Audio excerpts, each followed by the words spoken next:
What if the quiet single father restocking shelves at an upscale boutique wasn't just a stockroom clerk? What if the tech billionaire who challenged him to face her twin bodyguards in a friendly demonstration had no idea she was about to witness something that would change her life forever? Not through violence, but through something far more profound. This is not a story about fighting. It's a story about hidden strength, second chances, and the moment when pride meets grace.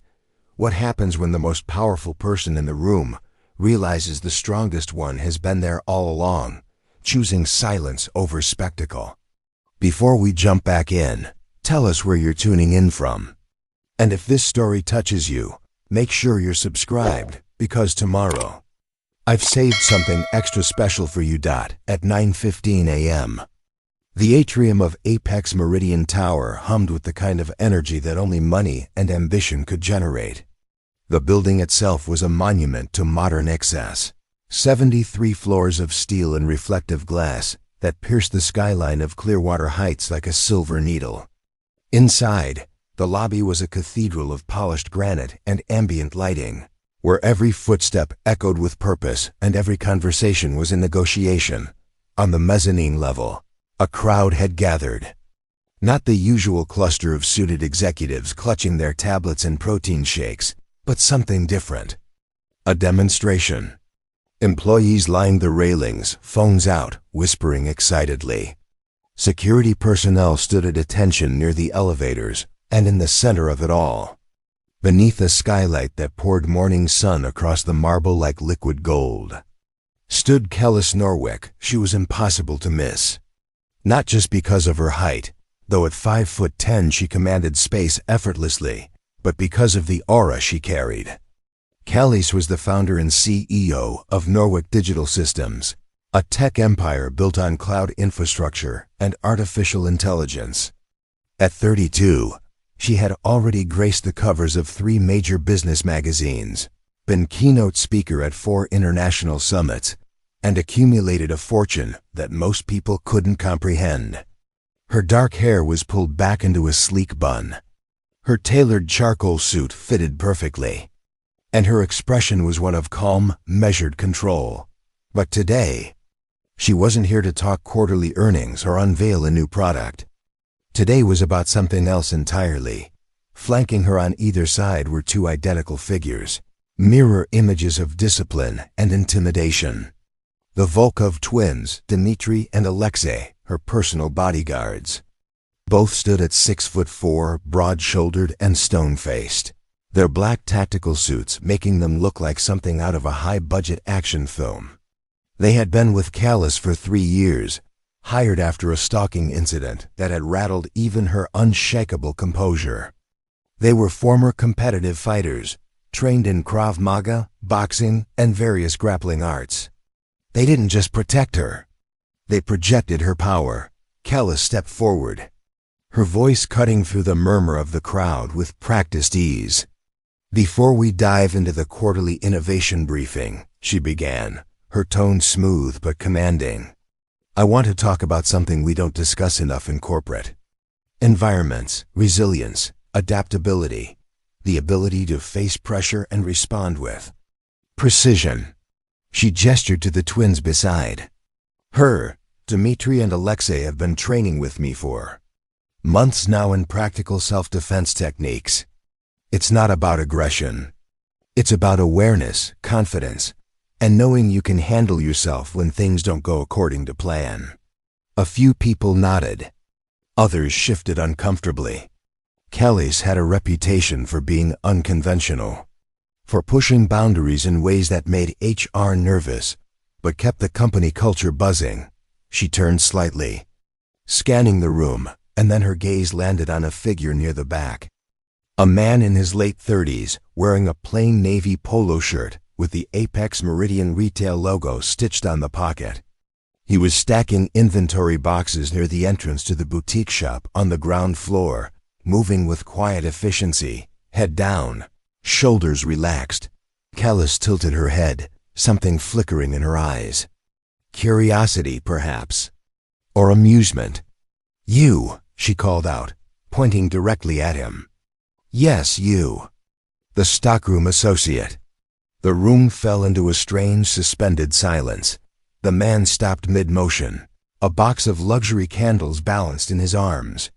He looked up, his expression neutral, and then glanced around as if to confirm she was actually talking to him. Me? He asked, his voice steady but quiet. Yes, you, Kellis said, stepping forward with a slight smile. What's your name? He set the box down carefully, straightened, and wiped his hands on his jeans. William, he said. William Brown. William, she repeated, as if testing the name. How long have you worked here? About 8 months. And you've been doing inventory and stocking this whole time?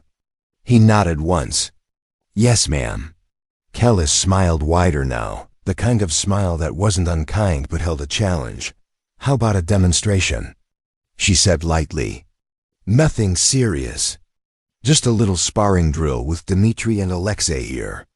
Show the team that anyone, regardless of background, can learn to handle themselves under pressure. The crowd stirred. A few nervous laughs. Someone whispered, "Is she serious?" William didn't laugh. He didn't look nervous either. He just stood there, hands at his sides, his expression unreadable. "I'm not sure that's a good idea," he said quietly. "Why not?" Kellis asked, her tone playful but firm. "It's just for fun. A friendly demonstration. No one's going to get hurt." William looked at her for a long moment. Then he looked at the twins, who stood like statues, arms crossed, faces blank. Something passed through his eyes. Not fear, not anger. Just a kind of tired recognition, like someone who had seen this script before and knew how it ended. "All right," he said finally. "If you insist." The room erupted into murmurs. People pulled out their phones. The twins exchanged a glance, the faintest hint of amusement passing between them. Kellis gestured toward the open space near the center of the atrium. "Excellent," she said. "Let's clear some room." William stepped forward slowly, setting down the clipboard he'd been holding. He walked across the polished floor in his worn sneakers, his movements deliberate, unhurried. There was no bravado, no theatrics. Just a man walking toward something inevitable. The twins moved into position, flanking him on either side. They didn't touch him yet, just circled, assessing. The crowd pressed closer, phones raised, recording every second. Kellis stood off to the side, arms crossed, watching with the focused intensity of someone who thrived on control and order. She had orchestrated this moment perfectly. A little spectacle, a little inspiration, and a reminder to her employees that confidence came from preparation. But as William turned to face the twins, something shifted in the air. It was subtle, almost imperceptible, but those who were paying close attention felt it. The way he planted his feet. The way his shoulders dropped just slightly, centering his weight. The way his hands hung loose at his sides, not clenched, not raised, just ready. Dmitri moved first.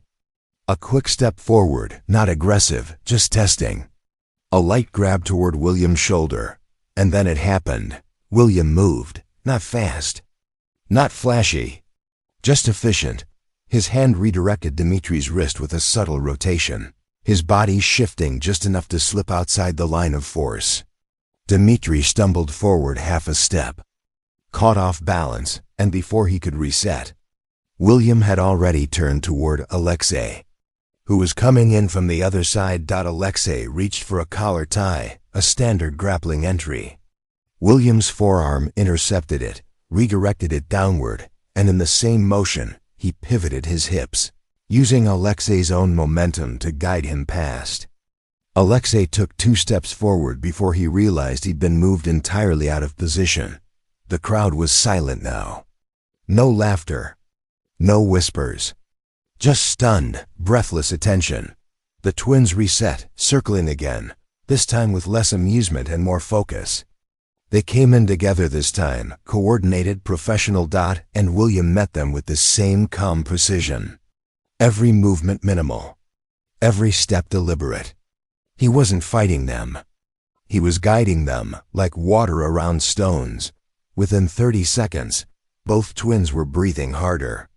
Within a minute, they had stepped back, exchanging a look that said everything. William stood in the center, hands still at his sides. Breathing easy, Callus stared, her arms slowly uncrossing. Her mouth opened slightly, but no words came out. Someone in the crowd finally broke the silence. Who is this guy? And in that moment, everything Calais thought she knew about control, about power, about the people who existed quietly in her world, shattered like glass beneath a spotlight. Callus Norwick didn't build her empire by accident. She built it with sleepless nights, ruthless negotiations, and a refusal to accept anything less than perfection. The daughter of 2 immigrants who had worked double shifts to send her to a decent school, Callus had learned early that the world didn't hand you anything. You took it, or you disappeared. By age 16, she was coding apps in her bedroom. By 22, she had her first startup acquisition. By 28, Norwick Digital Systems was valued at over $2 billion. She had been featured in Forbes, interviewed by Bloomberg, and invited to speak at the Global Economic Forum in Zurich. Her face was on billboards in 3 countries, her name synonymous with innovation and relentless ambition. But what the headlines didn't capture was the cost. Callus had no close friends. She had business associates, investors, board members, employees who admired her from a distance, but no one who really knew her. No one who asked how she was doing without wanting something in return. Her romantic relationships had been brief, transactional, and ultimately unsatisfying. The last man she dated had called her emotionally unavailable before walking out of her penthouse for the last time. Preparing and narrating this story took us a lot of time. So if you are enjoying it, subscribe to our channel. It means a lot to us. Now back to the story. She hadn't cried. She had opened her laptop and worked until dawn. Control was her lifeline. She controlled her schedule, her image, her company, her environment. She controlled her body too, rising at 5 a.m. every day for a 2-hour training session with the Volkov twins. Kickboxing, functional strength training, sparring drills. It wasn't vanity. It was discipline. It was proof that she could master anything if she committed to it, and she was good. Better than most amateurs, perhaps even better than some professionals. The twins pushed her hard, but she always pushed back harder. She didn't like to lose. Not at business. Not at fitness. Not at anything. That's why the moment in the atrium had rattled her so deeply. She had challenged William Brown as a spontaneous gesture, a way to demonstrate leadership and inspire her employees. She had assumed it would be harmless, maybe even amusing. A stockroom worker fumbling through a few basic moves while the twins gently corrected him. A teaching moment. A morale boost. But that's not what happened. What happened was that William had made her bodyguards, 2 of the most intimidating and capable men she had ever met, look hesitant. Not defeated, but uncertain. And that uncertainty had spread through the room like smoke, curling into every corner, filling every silence. After the demonstration ended, after the crowd had dispersed with nervous laughter and whispered speculation, Callus had retreated to her office on the 68th floor. The space was immaculate. Floor-to-ceiling windows overlooking Clearwater Heights. Minimalist furniture in shades of white and gray. A single abstract painting on the wall that had cost more than most people's cars. She sat at her desk, fingers steepled under her chin, staring at nothing. Dmitri and Alexei had followed her up, standing near the door like sentinels. "Who is he?" she asked without turning around. The twins exchanged a glance. "We don't know," Dmitri said, his accent thick and measured. "But he's trained, extensively." "Obviously," Callus said, her tone clipped. "I want to know where. I want to know his background, everything." Alexei shifted slightly. "We can ask HR for his file." "Do it," she said. And I want it on my desk in an hour." They left without another word. Callis leaned back in her chair, closing her eyes. She replayed the scene in her mind, frame by frame. The way William had moved. The way he had redirected force instead of meeting it head-on.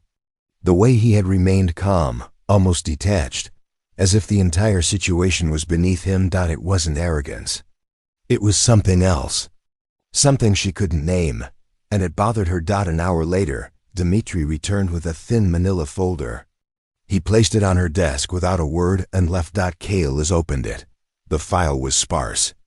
Almost suspiciously so. Name: William Brown. Age: 38. Position: Retail Stock Associate, Apex Meridian Boutique. Hired 8 months ago. Emergency contact: Sophie Brown, daughter. Age: 10. Previous employment: listed as freelance consulting with no further details. Education: high school diploma. No certifications. No references beyond the standard background check. Callis frowned. This was a man who had just outmaneuvered 2 professional bodyguards. And his file read like someone who had spent the last decade doing nothing. She opened her laptop and typed his name into the company's internal database. Then into Google. Then into LinkedIn. Nothing. No social media presence. No professional profiles. No digital footprint beyond a generic address in the Brookside district. A working-class neighborhood on the west side of the city. She sat back, tapping her fingers on the armrest. People didn't just vanish from the internet. Not in this era. Not unless they were hiding something. Or hiding from something. Her phone buzzed. A text from her assistant. Reminder: leadership panel tonight at 7 p.m. at Grandstone Hall. Car leaves at 6:30. Callis sighed. She had forgotten. Another event, another stage, another performance of the polished, unshakable CEO who had all the answers. She closed the laptop and stood, walking to the window. Below, the city stretched out in all directions, a sprawling grid of ambition and anonymity. Somewhere down there, William Brown was probably back to stocking shelves. As if nothing had happened, but something had happened, and Callis couldn't let it go. That evening, after the panel, after the polite applause and the obligatory networking, Callis returned to her penthouse. She poured herself a glass of wine, something she rarely did, and sat on the leather couch in her living room. The space was silent. Too silent. She thought about her father, who had passed away 5 years earlier from a heart attack. He had worked in a factory for 30 years, never complained, never asked for anything. He had been proud of her success. She knew that, but he had also been distant. As if her world was too far removed from his to bridge. She thought about her mother, who still lived in the old neighborhood, who called once a week to ask if she was eating enough, sleeping enough, happy enough. Callis never knew how to answer that last question. She set the wine down, untouched, and pulled out her phone. She opened the company directory and found William's employee profile. There was a photo, a standard ID badge shot. He looked tired in it, but calm. His eyes were dark, steady, and somehow kind. She stared at the photo for a long time. Then she did something she rarely did. She made a decision, based not on strategy or logic, but on instinct. She would find out who William Brown really was. Not through files or databases or reports. She would ask him herself, and maybe, just maybe, she would understand why a man with that much skill, that much control, had chosen to spend his days restacking luxury goods in a boutique lobby.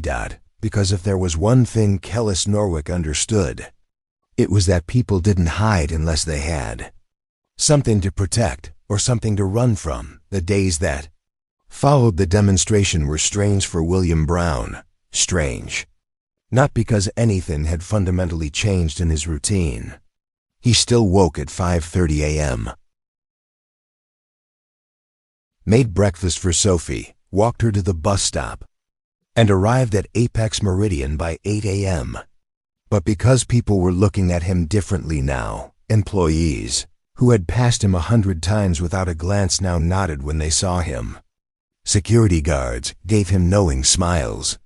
Even the boutique manager, a woman named Veronica, who had barely spoken to him beyond scheduling shifts, asked if he was settling in okay, with a tone that suggested she now saw him as something more than inventory help. William didn't like it. He had taken this job, specifically because it was invisible. Stocking shelves, organizing backrooms, processing shipments. These were tasks that required no explanation, no history, no performance. He could show up, do the work, collect his paycheck, and go home to Sophie without anyone asking questions. But now, there were questions, and worse. There was a tension. On Thursday morning, 3 days after the incident, William was in the stockroom unloading a delivery of imported ceramics when the door opened behind him. He turned, expecting Veronica or one of the other retail associates. Instead, it was Kellis Norwick. She stood in the doorway, framed by the fluorescent light of the hallway, wearing a tailored cream blazer and dark jeans. Her expression was unreadable, somewhere between curiosity and calculation. William straightened, setting down the box he was holding. "Ms. Norwick," he said evenly. "William," she replied, stepping inside and closing the door behind her. The stockroom was small, cramped with shelves and pallets, the air thick with the smell of cardboard and packing peanuts. It was not the kind of place someone like Kellis Norwick typically visited. She looked around briefly, as if taking inventory of the space, then turned her full attention to him. "I wanted to apologize," she said. William blinked. "For what?" "For putting you on the spot the other day. That wasn't fair." He studied her for a moment, then shrugged. "It's fine. No harm done." "Still," she continued, "I shouldn't have assumed you'd be comfortable with that kind of public attention." "I wasn't," William said simply. "But you didn't know that." Kellis nodded slowly. There was a pause, the kind that felt intentional, like she was weighing her next words carefully. "Where did you learn to move like that?" she asked. William's jaw tightened, just slightly. "Here and there. That's not an answer. It's the one I'm giving." Kellis tilted her head, a small smile playing at the corner of her mouth. "You know, I looked into your file. It's remarkably empty." "That's intentional," William said. "I figured," she replied. "But it makes me curious. Curiosity isn't always helpful." "Maybe not," she said, taking a step closer. "But I can't help it. You made 2 of the best fighters I know look uncertain. That doesn't happen by accident." William didn't respond. He just stood there, hands at his sides, his expression neutral. Kellis continued, "I'm not here to pry into your personal life, William. I'm here because I'm genuinely interested in learning from you. I train regularly. I take self-defense seriously. And what you did the other day, that was something different. Something I haven't seen before." "It's not something I teach," William said quietly. "Why not?" "Because it's not what people think it is." Kellis frowned. "What do you mean?" William exhaled slowly, as if deciding whether to engage. Finally, he spoke. "People think fighting is about winning, about being stronger, faster, more aggressive. But that's not what I did the other day. I didn't win. I just didn't lose. There's a difference." Kellis considered this. "And you don't think that's worth teaching?" "I think it's worth living," William said. "But not selling." There was a weight to his words, a finality that made it clear he wasn't interested in continuing the conversation. Kellis studied him for a long moment, then nodded. "All right," she said. "I respect that." She turned to leave, then paused at the door. "But if you ever change your mind," she said, glancing back, "I'd like to learn. Not as a CEO, just as someone who wants to understand." William met her gaze. "I'll keep that in mind." She left without another word. William stood alone in the stockroom for a few minutes after she was gone, staring at the closed door. Then he returned to unpacking the ceramics, his movements slow and deliberate, as if trying to ground himself in the familiar rhythm of the work, but his mind was elsewhere. That evening, after his shift ended, William picked up Sophie from her after-school program at the Northridge Community Center. She was sitting on the steps outside, backpack at her feet, reading a library book with intense concentration. She looked up when she saw him and smiled, a gap-toothed grin that never failed to lift his spirits. "Hey, Dad," she said, hopping to her feet. "Hey, kiddo," he replied, ruffling her hair. They walked home together. A 20-minute trek through quiet residential streets lined with old oaks and modest houses. Sophie talked the entire way, recounting her day with the kind of breathless enthusiasm that only a 10-year-old could muster. "And then Ms. Patterson said my essay was the best in the class, and she's going to put it on the bulletin board. And Mia said she wants to be partners with me for the science project." "And that's great, Soph," William said. Smiling, she paused, looking up at him. "You okay, Dad?" "Yeah," he said. "Why?" "You seem quiet." William glanced down at her, surprised. She had always been perceptive, even as a toddler. "Just thinking," he said. "About what?" "Work stuff." Sophie frowned. "Did something bad happen?" "No," William said quickly. "Nothing bad. Just different." She seemed to accept this, nodding and returning her attention to the sidewalk. But William knew she would ask again later. She always did. When they got home, a small 2-bedroom apartment above a laundromat, William made dinner while Sophie did her homework at the kitchen table. Spaghetti with marinara sauce, garlic bread, and a side salad that Sophie would inevitably pick at but not finish. As they ate, Sophie looked up at him.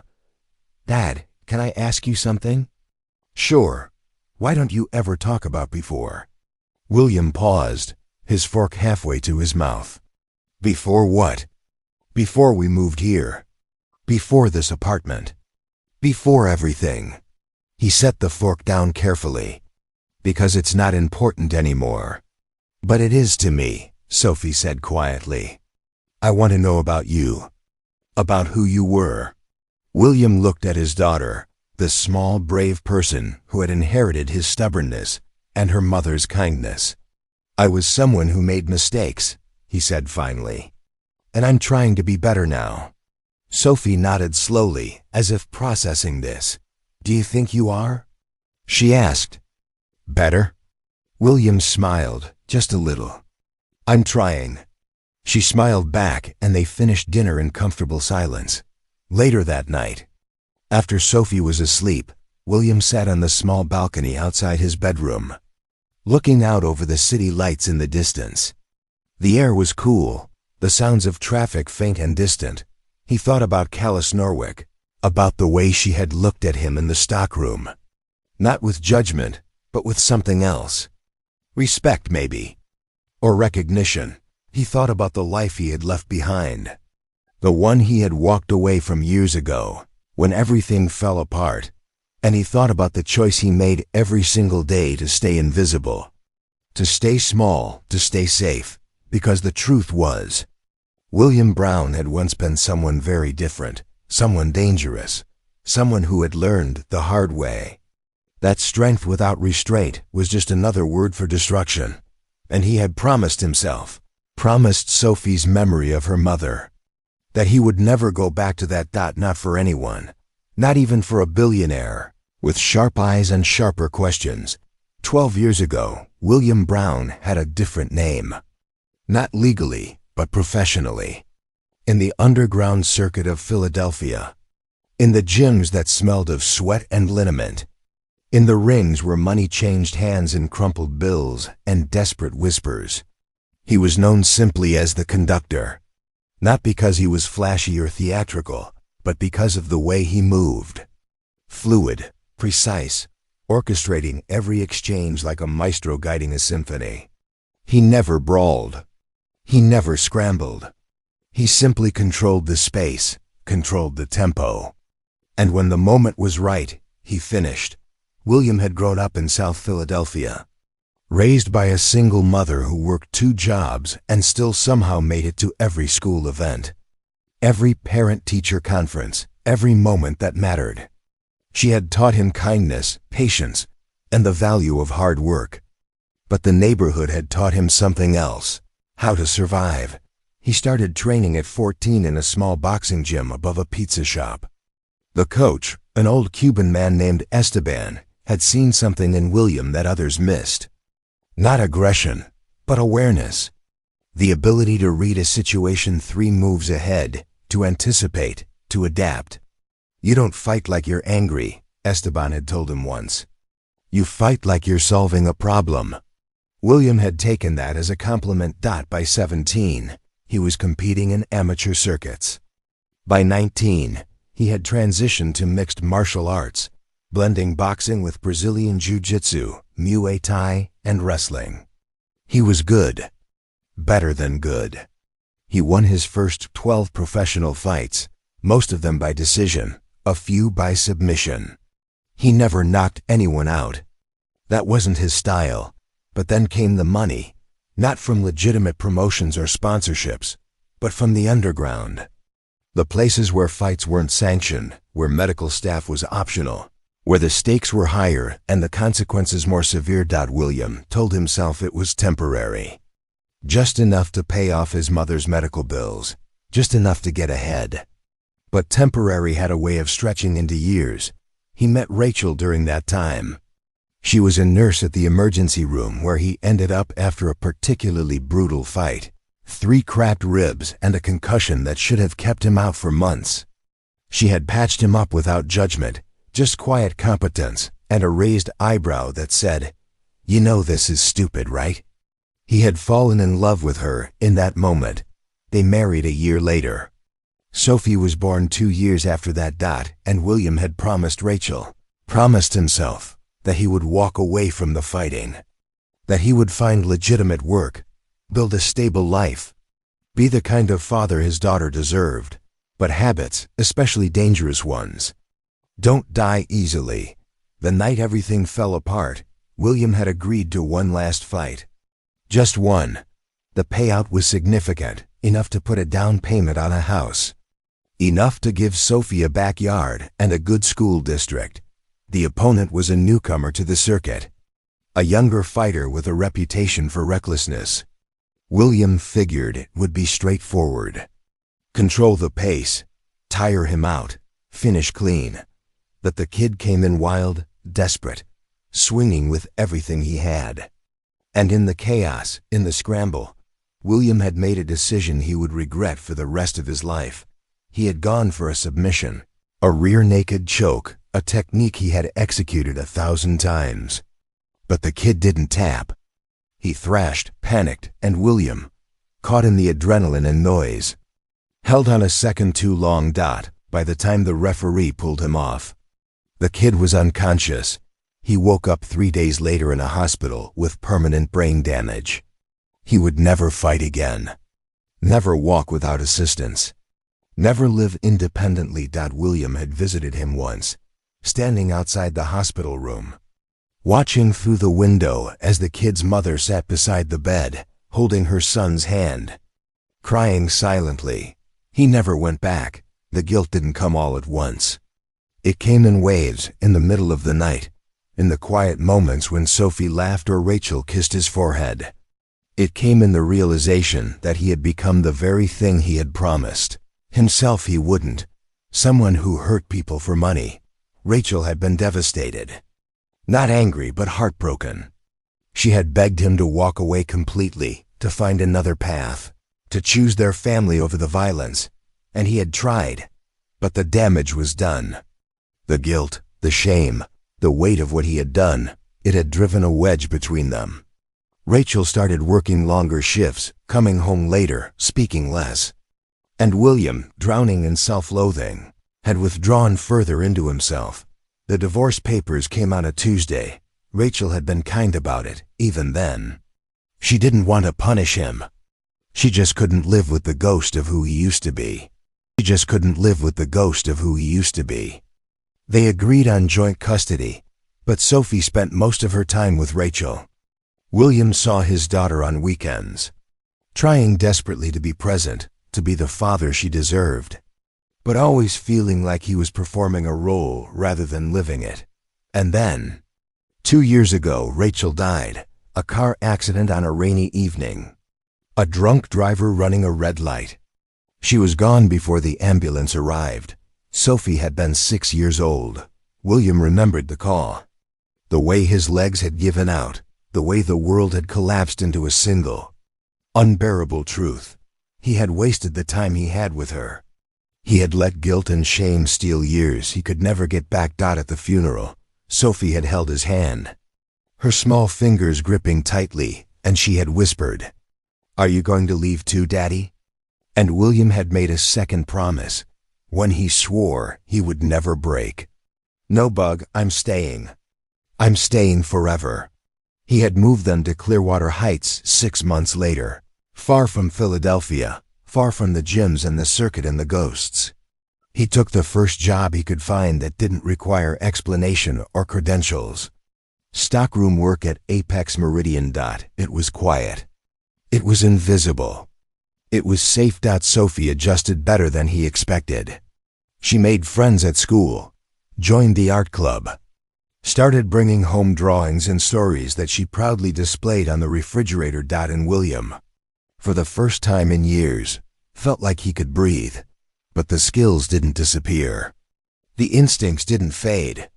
He could still read a room, still anticipate movement, still control space with the same precision that had once made him dangerous. He just chose not to. Until Kellis Norwick had pointed at him in front of a crowd and said, "You, yes you." And for 30 seconds, William had allowed himself to be who he used to be. Not out of pride, not out of ego, but because walking away in that moment would have drawn more attention than participating. So he had moved, controlled, redirected. And then he had stepped back, returned to the shadows, and hoped that would be the end of it. But it wasn't, because Kellis had seen something in him. Something she recognized, perhaps, in herself. The weight of a past that didn't fit neatly into the present. And now, sitting on his balcony in the cool night air, William knew that the carefully constructed invisibility he had built over the past 2 years was starting to crack. He thought about Sophie, asleep in her room, her stuffed rabbit tucked under her arm, her breathing soft and steady. He thought about the promise he had made at Rachel's grave, and he thought about the look in Kellis Norwick's eyes when she had said, "I'd like to learn." William closed his eyes and exhaled slowly. He had spent years running from who he used to be, but maybe, just maybe, the only way forward was to finally make peace with it, not by returning to the violence, but by understanding that the skills he carried, the awareness, the control, they didn't have to be a curse. They could be something else. Something useful. Something good, if he could just figure out how. Cale, as Norwick learned early, that love was conditional. Not in the overt, cruel way that left scars you could see, but in the quieter, more insidious way that made you believe you had to earn it. That you were only as valuable as your last accomplishment, your last success, your last proof that you were worth the effort. Her parents, Dmitri and Annetta Norwick, had emigrated from Estonia when Kellis was 3 years old. They arrived in America with 2 suitcases, a few $100s, and a dream that their daughter would have opportunities they never did. Dmitri found work as a machinist in a factory on the outskirts of Clearwater Heights. Anita cleaned houses during the day and worked the night shift at a hotel downtown. They spoke broken English, saved every penny, and pushed Kellis with a relentless, exhausting intensity. "You want to be something?" her father would say, his accent thick, his eyes hard. "Then you work. No complaining. No excuses." Kellis didn't complain. She brought home straight A's. She won science fairs. She taught herself to code by age 12 using library computers and borrowed textbooks.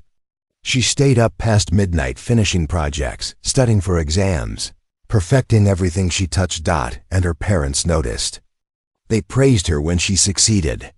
But when she stumbled, when she brought home a B+ instead of an A, when she placed second instead of first, the warmth evaporated. Why not first? Her father would ask, not angry, just disappointed. You think second place gets you anywhere? Callis learned quickly that affection was a reward for performance. That love was something you achieved, not something you simply received. By high school, she was a machine, valedictorian, National Merit Scholar, captain of the debate team. She had no close friends, not because she was unkind, but because friendship required time and vulnerability, and she had neither to spare. Her parents were proud, finally. They displayed her awards in the living room, told their friends about her scholarships, her acceptance to Stanford. They had done it. Their daughter was going to be somebody, but Callis felt nothing, or rather, she felt empty.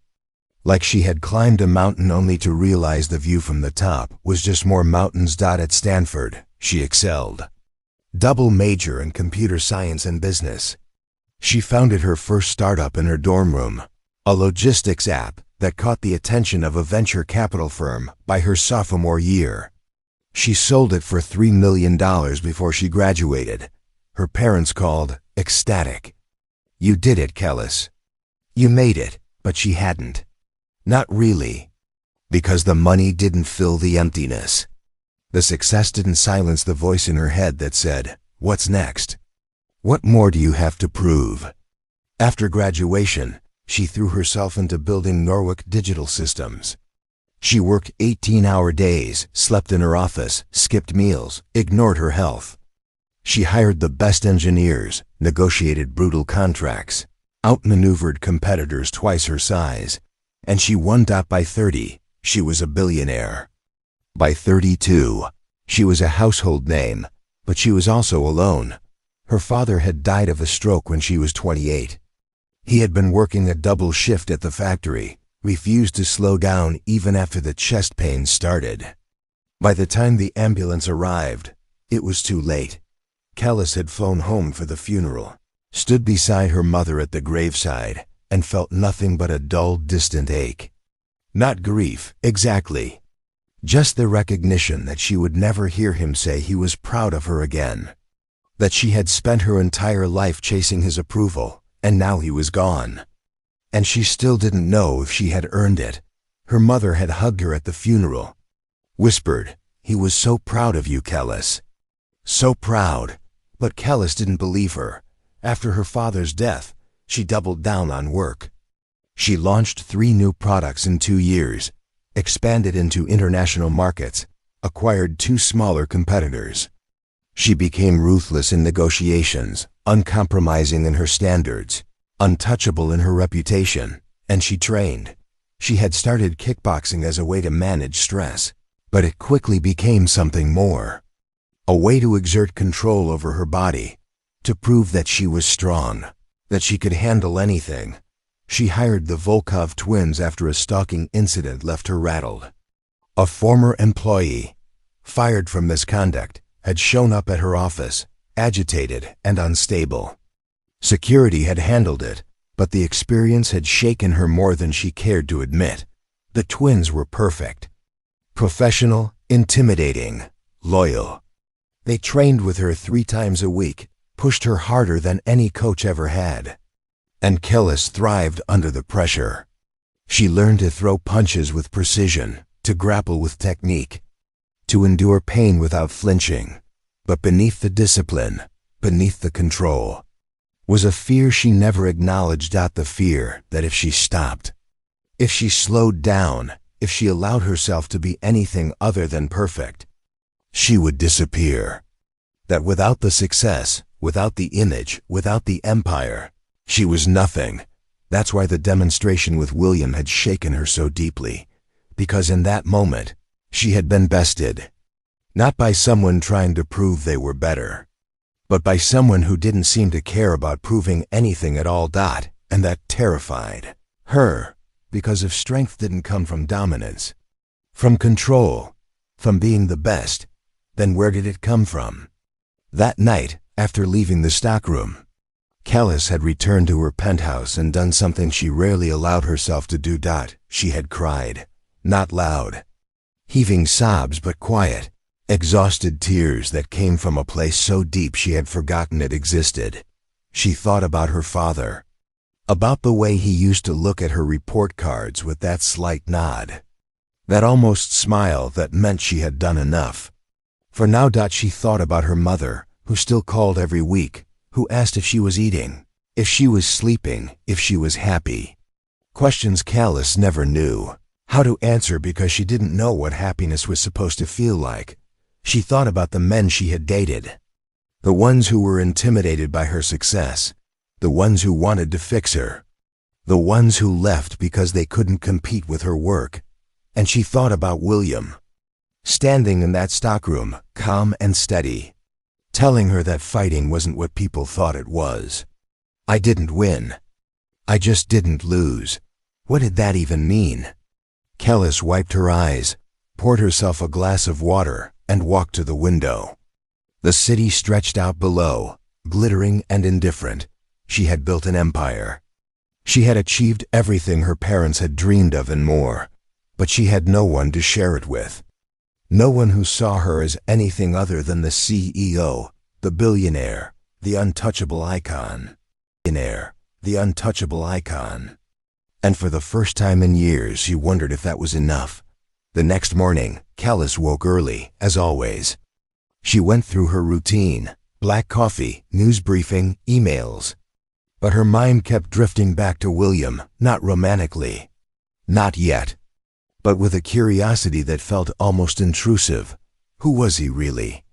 What had he walked away from? And why did he seem so content with so little? She wanted to know. No, she needed to know. Because somewhere in the quiet way he moved, in the calm way he spoke, in the refusal to engage with ego or spectacle, was an answer to a question she had been asking her entire life.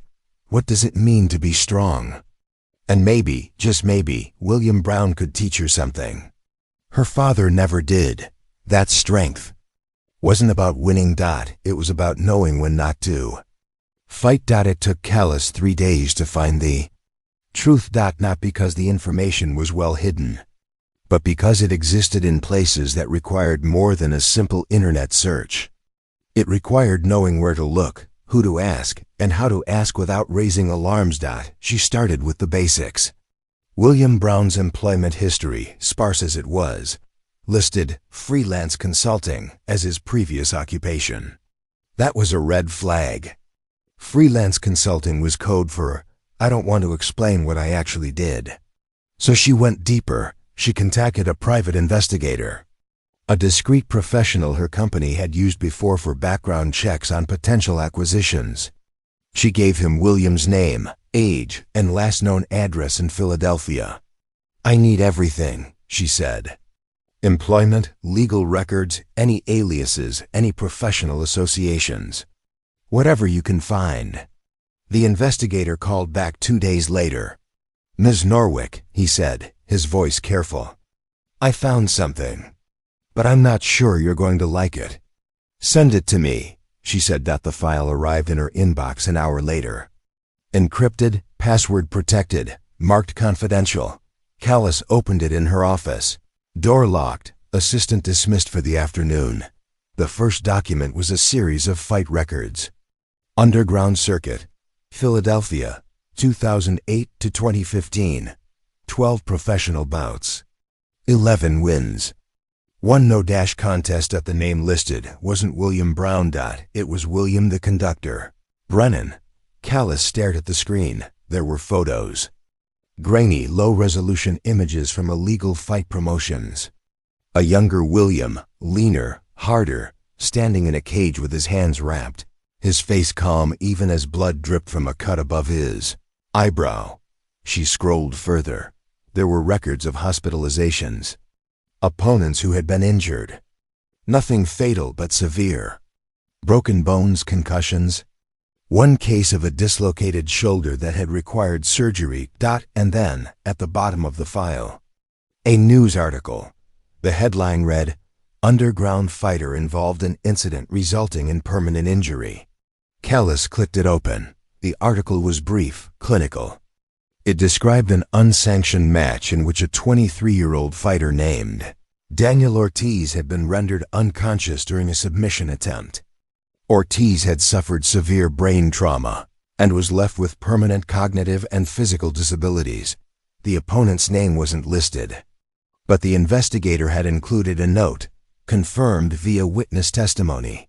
William Brennan, later changed name to William Brown. Callis sat back in her chair, her hands trembling slightly. This was who William was, not a stockroom clerk, not a quiet, humble single father, a fighter, a dangerous one, someone who had hurt people, seriously. Her first instinct was anger. How dare he hide this? How dare he walk into her building, into her world, pretending to be something he wasn't? But the anger faded quickly, replaced by something more complicated, because the article didn't paint William as a monster. It described him as cooperative with investigators, remorseful, and ultimately cleared of criminal charges due to the consensual nature of the match. It noted that he had visited the victim's family, offered financial assistance, and voluntarily withdrawn from all professional fighting. He hadn't run from what he did. He had faced it, and then he had disappeared. Callis closed the file and stared at the ceiling. She thought about the way William had moved during the demonstration. Controlled, precise, never aggressive. She thought about the way he had spoken in the stockroom. "I didn't win. I just didn't lose." And she thought about the way he had looked at her, not with fear or admiration, but with something sadder, recognition. He knew what it was like to carry weight, to live with guilt, to try to be someone different than who you used to be. Callis didn't know what to do with this information. Part of her wanted to confront him, to demand an explanation, to ask why he hadn't been honest. But another part of her, the part that had spent her entire life hiding her own wounds behind success and control, understood exactly why he had kept quiet, because some truths were too heavy to share with strangers.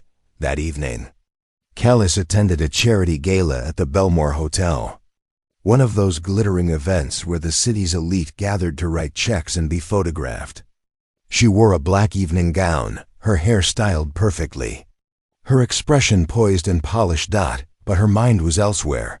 She made small talk with donors, posed for photos with board members, and delivered a brief speech about the importance of investing in STEM education. The applause was polite, enthusiastic even, but it felt hollow. Halfway through the evening, she stepped outside onto the terrace for air. The city stretched out below, a sea of lights and shadows. The night was cool, the breeze carrying the faint scent of rain. She pulled out her phone and stared at William's employee profile photo. He looked tired in the picture, but also kind. Before she could second-guess herself, she typed out a message and sent it to his work email. "William, I need to speak with you. Not as your employer, just as someone who wants to understand. Tomorrow, 6 p.m., rooftop garden at Apex Meridian. Please come." She hit send before she could delete it.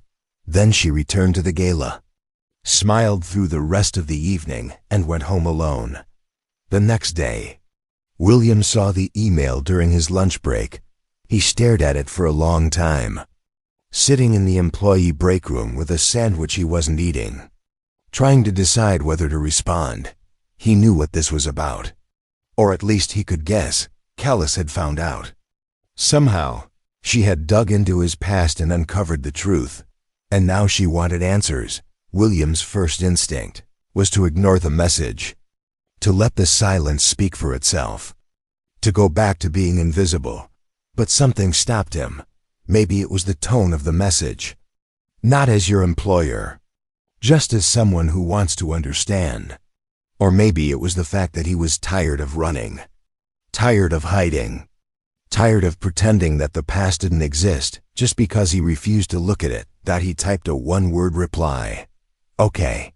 That evening, William arrived at the rooftop garden at 5:55 p.m. The space was beautiful, meticulously landscaped with flowering plants, stone pathways, and benches overlooking the city. It was quiet, empty except for the two of them. Callis was already there, standing near the edge, her back to him. She wore jeans and a simple sweater, no makeup, her hair pulled back in a loose ponytail. She looked smaller somehow, less imposing. William walked over slowly, stopping a few feet away.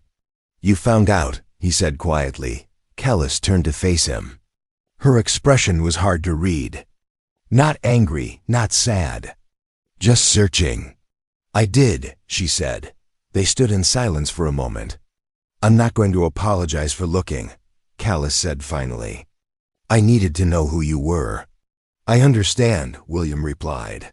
"But I didn't bring you here to judge you," she continued. "I brought you here because I want to know why." "Why what?" "Why you walked away. Why you're here, stocking shelves, when you were clearly someone very different." William exhaled slowly. "Because I hurt someone, badly, and I needed to stop before I hurt someone else." Callis nodded. "The article said it was an accident." "It was," William said. "But that doesn't make it okay. Intent doesn't erase consequence." She studied him for a long moment. "You carry it with you," she said softly. "Every day, yes. And you think staying invisible makes up for it." William looked at her, surprised by the directness of the observation. "I think staying invisible keeps me from making the same mistake twice," he said. Callis crossed her arms, not defensively, but as if holding herself together. "I spent my whole life trying to be visible," she said quietly. "Trying to prove I was worth something. And I still don't know if I am." William frowned. "You built an empire." "I built a performance," she replied. "And I'm exhausted." They stood there, two people carrying different weights, recognizing something in each other they hadn't expected to find. Finally, Callis spoke again. "Teach me," she said. "Teach you what?" "How to stop fighting," she said. "How to be strong without needing to win." William looked at her for a long time. Then, slowly he nodded. "All right." The lessons began quietly, away from the public eye, 3 evenings a week, after the office had emptied and the cleaning crews had finished their rounds. William and Callis met in a small training room on the 42nd floor. It wasn't the gleaming corporate gym where she usually trained with the Volkov twins. It was smaller, more intimate, with padded floors and minimal equipment. William didn't teach her techniques at first. He taught her awareness. "Close your eyes," he said during their first session. Callis hesitated, then complied. "Now tell me what you heard in the last 30 seconds. She frowned. "I don't understand. Just try." She stood there, eyes closed, concentrating. The ventilation system. Someone walking in the hallway. A car horn outside. A car horn outside. "Good," William said. "Now tell me what you felt." "Felt?" "In your body. Your breath. Your weight distribution." Callis paused. "My shoulders are tense. My weight is forward, on the balls of my feet. Why?" "I don't know. Habit, I guess." "That's where it starts," William said gently. "You're always preparing to move forward, to engage, to push. But sometimes the strongest position is neutral, balanced, ready for anything, committed to nothing." Over the following weeks, he taught her how to breathe properly, how to center her weight, how to redirect force instead of meeting it head-on. They barely sparred. Instead, they moved slowly through drills, focusing on sensitivity and timing rather than power. Callis found it frustrating at first. She was used to intensity, to pushing herself to the limit. But gradually something shifted. She began to notice the tension she carried, The way she held her jaw tight during meetings, the way her fists clenched when she felt challenged, and she began to let go. The Volkov twins noticed the change. During one of their regular training sessions, Dmitri remarked, "You're moving differently." "Different how?" Kellis asked. "Softer, but harder to catch." She smiled, but the piece couldn't last. It started with a video. Someone, an employee whose identity was never confirmed, had filmed one of the evening sessions through the training room window. The footage was shaky, shot from a distance, but it clearly showed William and Kellis working together, moving in slow, deliberate patterns. His hands guiding her shoulders, correcting her stance. Her face focused, vulnerable, open. The video was posted to a private company messaging board with a simple caption: "CEO getting private lessons from the stockroom guy. Interesting." Within hours, it had been screenshot and shared across multiple platforms. By the next morning, it was on social media. By noon, it had been picked up by a tech gossip blog. The headline read, "Billionaire CEO Kellis Norwick spotted in secret training sessions with mystery man." The article was breathless and speculative, hinting at everything from a secret romance to a publicity stunt. The comment section exploded with opinions, theories, and judgments. Kellis saw it during a board meeting. Her assistant had slipped her a tablet with the article pulled up. Her expression apologetic. Kellis read it, her face unreadable, then set the tablet down and continued the meeting as if nothing had happened. But inside, she was furious. Not at the article itself, but at the invasion. The assumption that anything she did in private was public property. After the meeting, she called William. "Have you seen it?" she asked. "Yeah," he said quietly. "I saw it. I'm sorry. This is my fault. I should have been more careful." "It's not your fault," William said. "People talk. That's what they do. But this affects you too. Your privacy, Sophie's." There was a pause. "I know," William said. "But I'm not ashamed of what we're doing." "Are you?" Kellis stopped. The question hung in the air. "No," she said finally. "I'm not." "Then let them talk." But the situation escalated. That evening, a journalist from a major business publication reached out to Kellis's PR team, requesting a statement about her relationship with William Brown. They had done their research. They knew about his past, about the underground fighting, about the incident with Daniel Ortiz. The email was polite but pointed. "We're running a story on the personal life of Kellis Norwick and her connection to William Brown, a former underground fighter with a controversial history. We'd appreciate a comment before publication." Kellis stared at the email for a long time. Then she made a decision. She wouldn't hide. She wouldn't apologize. She wouldn't let anyone else control the narrative. She would tell the truth herself. Kellis scheduled a press conference for the following morning. Her PR team panicked. "This is a mistake," her communications director said. "Let us handle it. Issue a brief statement, move on. Don't give this oxygen." But Kellis was firm. "No, I'm doing this myself." The conference was held in the main auditorium of Apex Meridian Tower. Media outlets filled the seats. Cameras lined the back wall, and the air buzzed with anticipation. Kellis walked onto the stage alone. No notes, no teleprompter. Just her, a microphone, and the truth. "Good morning," she began, her voice steady. "I'm here to address the recent speculation about my personal life and my relationship with William Brown." The room was silent. William is not a publicity stunt. He's not a scandal. He's a teacher, a father, and one of the most disciplined people I've ever met. Yes, he works in the stockroom at this building. And yes, he's been teaching me. Not martial arts for the sake of fighting, but awareness, control, and the kind of strength that doesn't require dominance. She paused, letting the words settle. "I know some of you have dug into his past. You've found out about his history as a fighter, about the mistakes he made. And I want to be clear, William has never hidden from those mistakes. He faced them, took responsibility, and chose to build a different life. That's not weakness. That's courage. Callis took a breath. I've spent my entire career trying to be perfect, trying to prove that I was worth something. And in the process, I became someone I didn't recognize.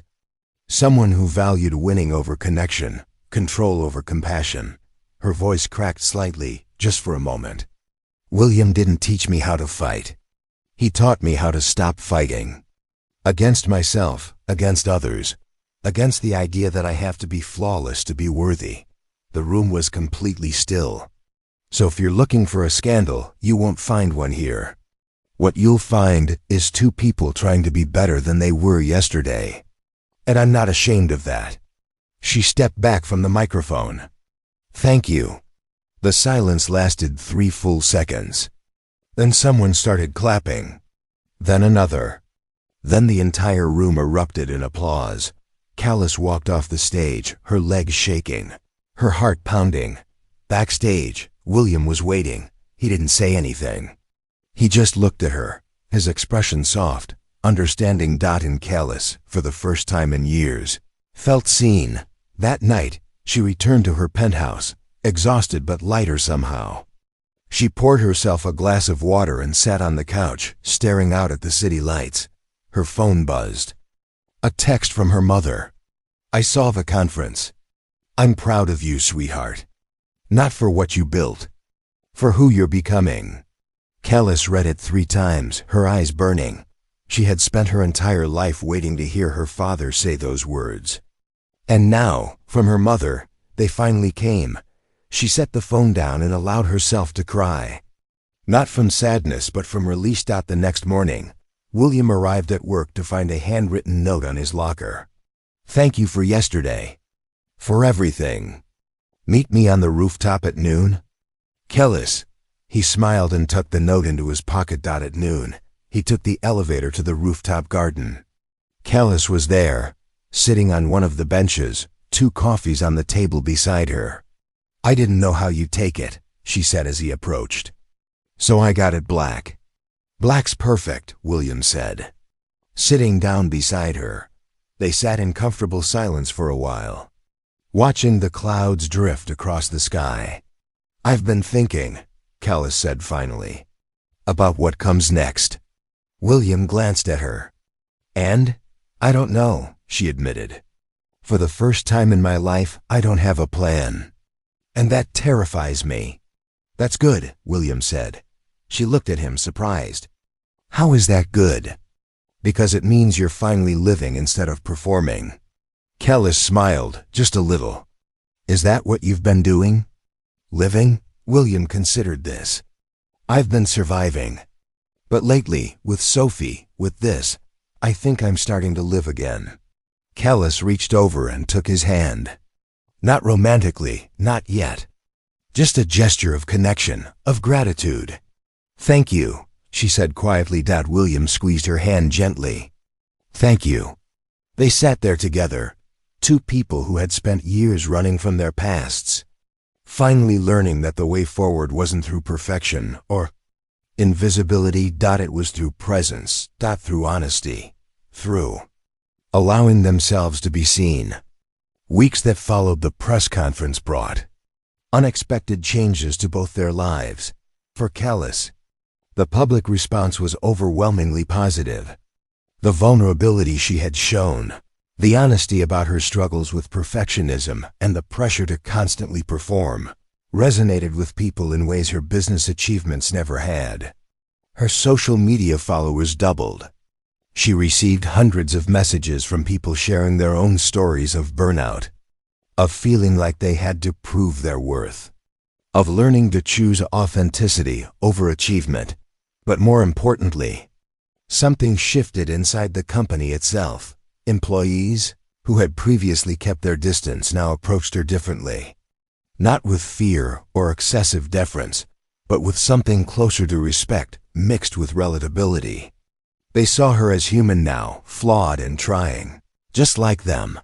Callis announced a new company initiative, mindfulness and wellness programs for all staff. But unlike typical corporate wellness theater, this was different.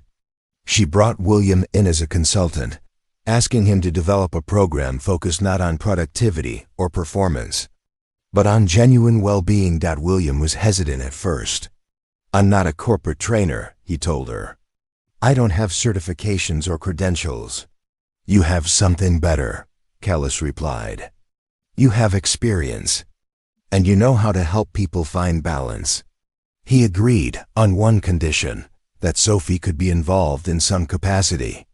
He wanted her to see him doing something meaningful, using his skills to help rather than harm.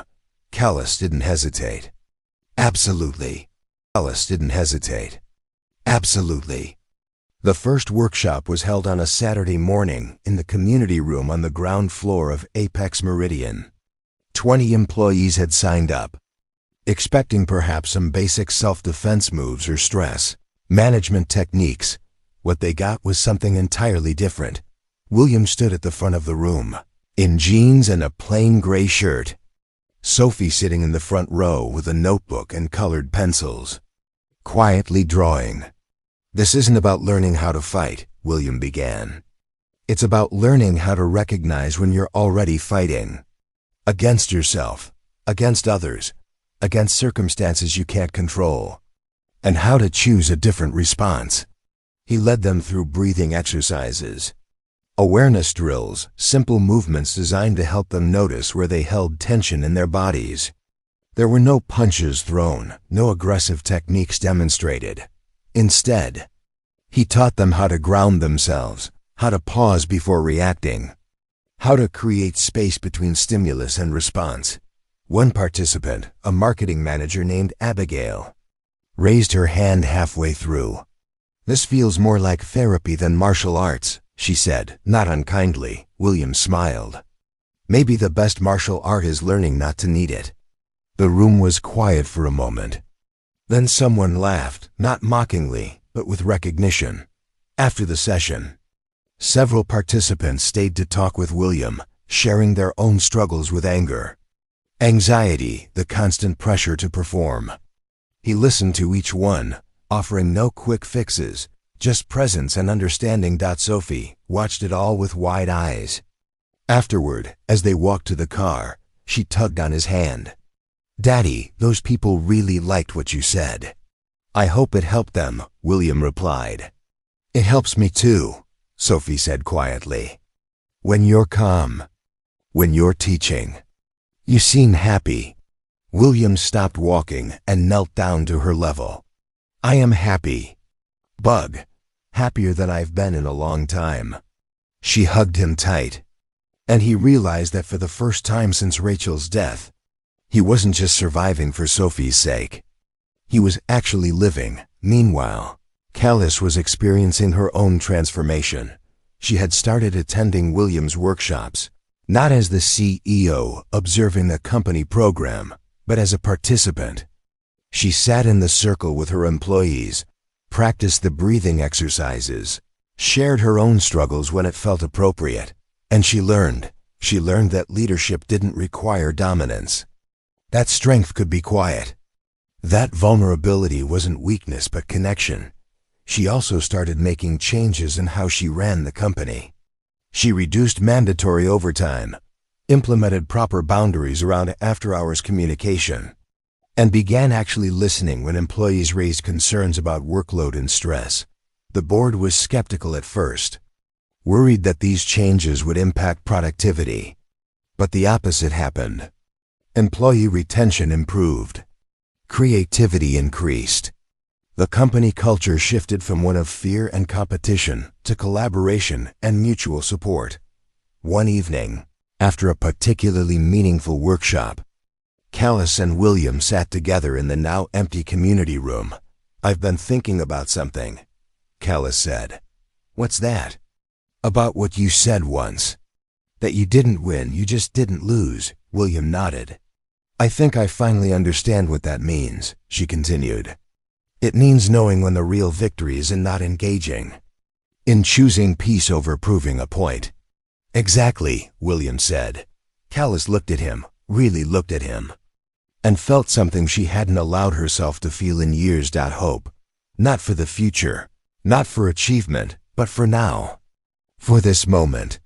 For the person sitting beside her who had somehow, quietly, changed everything. 6 months after the press conference, William and Callis stood together in a place neither of them had expected to be, not in a boardroom or a training facility, but in a small community center in the Brookside district, the neighborhood where William and Sophie lived.